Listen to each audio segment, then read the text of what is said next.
The result of the voting is as follows: 14 votes in favour, 1 vote against, 0 abstention.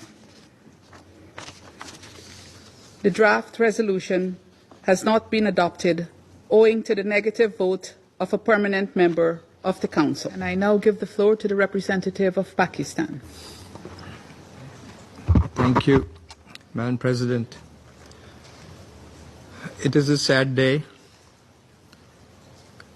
another low in the history of this august body that is entrusted with primary responsibility for the maintenance of international peace and security.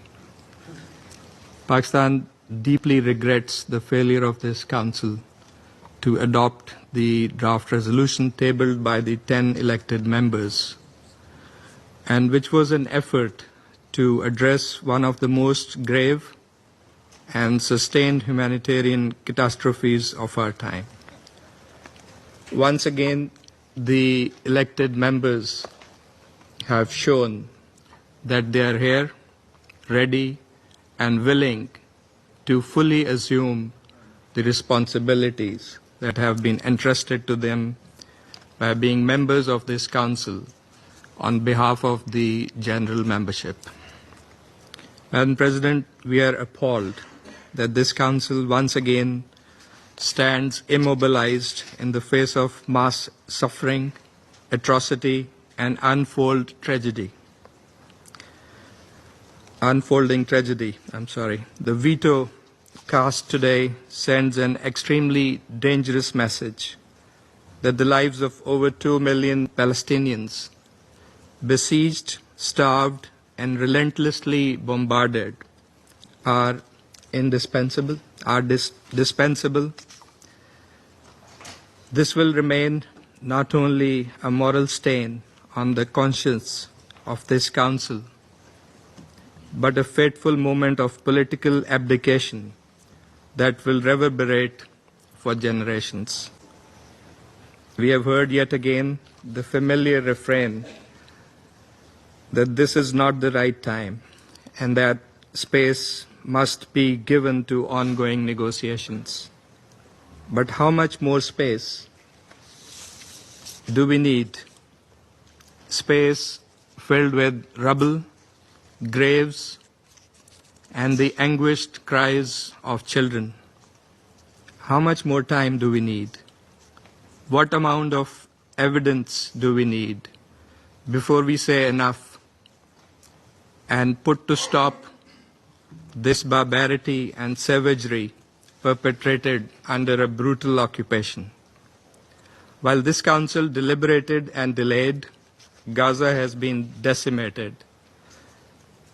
This is no longer a humanitarian crisis.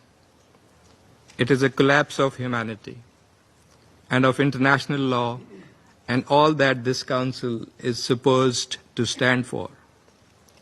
As the President of the ICRC noted, Gaza is worse than hell on earth. Over 54,000 civilians have been killed, among them 28,000 women and girls, and 18,000 children.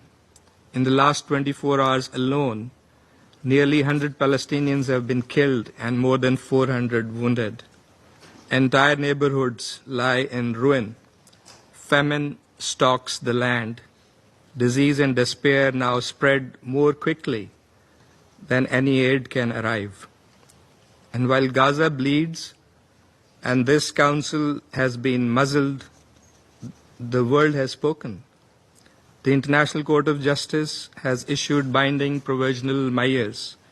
The General Assembly has adopted numerous resolutions. The United Nations, humanitarian organizations, global civil society, people on the streets across the world, and increasingly voices from within Israel itself have recognized that what is unfolding is not merely war, but the systematic destruction of a people. War crimes, genocide. Madam President, in one of the most chilling developments, Palestinian civilians have been shot and killed while attempting to access food.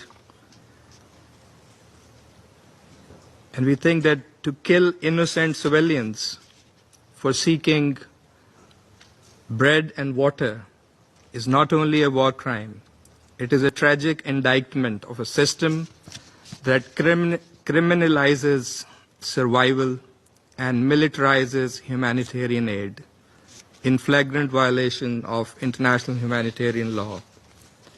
Aid dropped from the sky or delivered under armed escort is not a solution.